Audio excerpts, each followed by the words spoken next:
Vandag sit ons in die lieflike Viljoenskroon en ek het die voorreg om te gesels met Dries. Dries, ek wil nou vir jou sê baie welkom, maar eintlik moet jy vir my sê baie welkom, want ons is nou hierso in Yellow Valley. Ja. Wie is jy en wat is jou rol hierso in Viljoenskroon? Weet jy, ek is Dries Cronje. Ek is nou so 17 jaar hierso en ek is predikant by die NG Kerk. Ja. So 'n maar deel van die gemeenskap van Viljoenskroon. So jy ken almal se lief en leed hierso in die gemeenskap. Wat sou jy sê staan vir jou vreeslik uit van Viljoenskroon en haar mense? Viljoenskroon is 'n plek waar mense regtig omgee vir mekaar.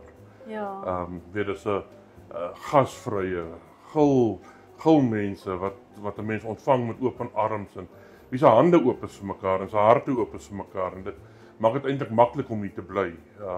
En saam te werk en mekaar te help. Dis regtig 'n voorreg om hier te wees.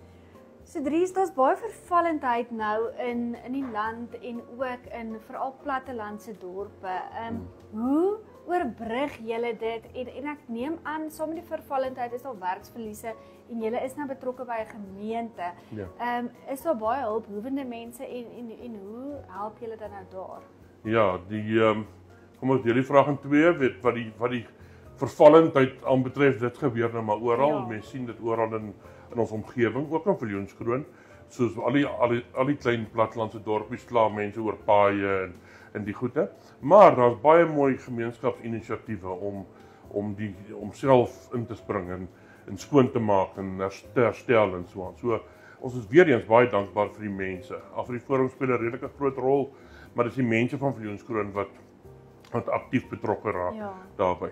Dan wat die nood van mense betref, dit groei die laaste, ek wil amper sê 5 na 10 jaar geweldig jaarliks.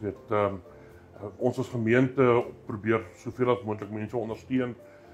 Daar's 'n gesinsorgkantoor in Viljoenskroon wat probeer om sover as moontlik te help.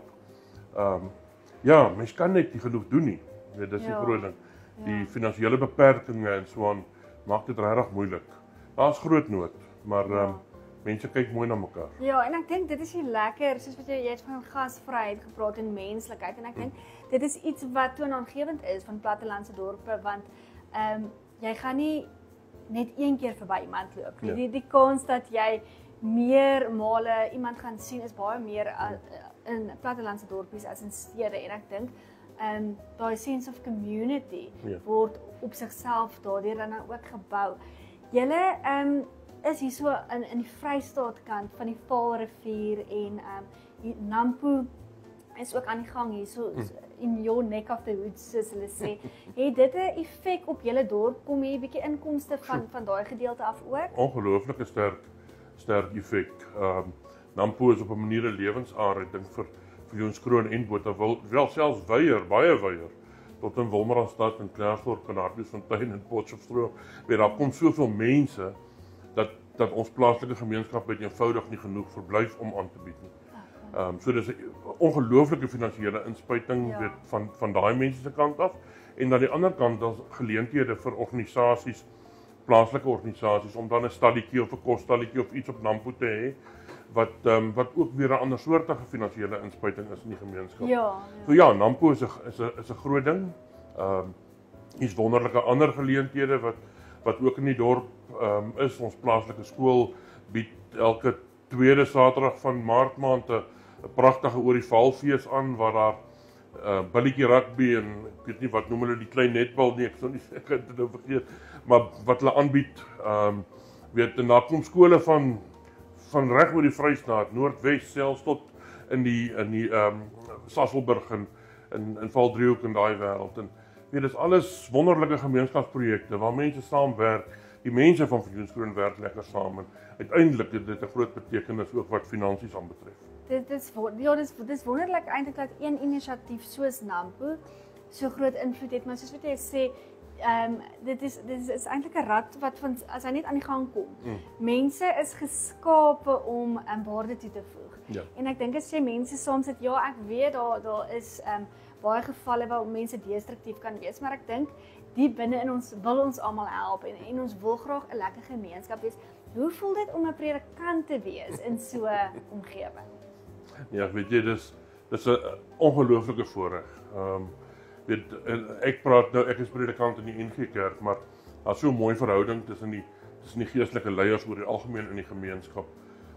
En tussen die gemeentes, weet, dat dit dis eintlik maar net 'n wonderlike voorreg, weet, 'n mens verstom jou eintlik, weet, oor hoe mense mekaar bystaan en weet, ek is deel van 'n gemeente wat regtig help en wat regtig 'n verskil probeer maak en dis vir my heerlik, ek sê dit so nou en dan vir die gemeente, dis vir my 'n ongelooflike voorreg om myself weet, deel te sien van die gemeente in Viljoenskroon. Ja. Weet, baie dankbaar daarvoor.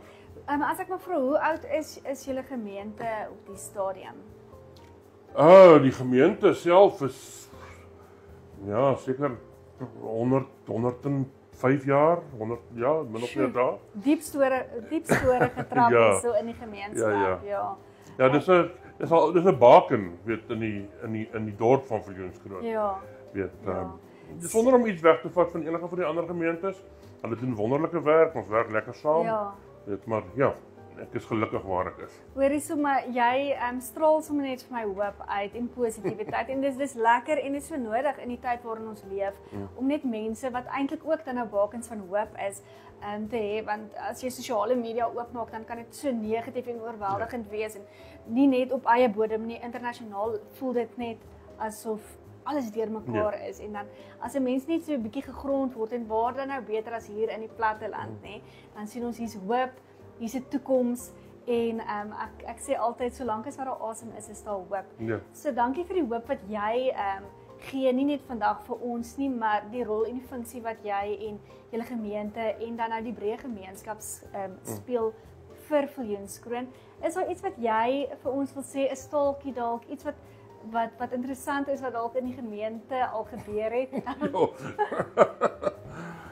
Weet jy, ons is ja, ek kan nie nou so vinnig so aan 'n spesifieke staaltjie dink nie, maar ek dink nou terwyl jy praat, weet, 'n mens moet elke môre van jou lewe maak jy 'n keuse.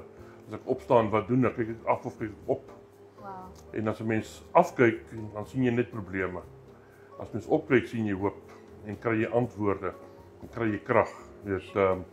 Weet, ja, dit is regtig iets wat ek in Viljoenskroon beleef. Dis lekker om hier te bly. En dit is julle pitkos. Hoe het jy gesê as jy die keuse tussen afkyk en opkyk? Ja. Dit is die pitkos dink ek wat ek nou gaan wegvat van hierdie onderhoud vandag. Jou keuse elke oggend as jy opstaan, kyk jy op of kyk jy af?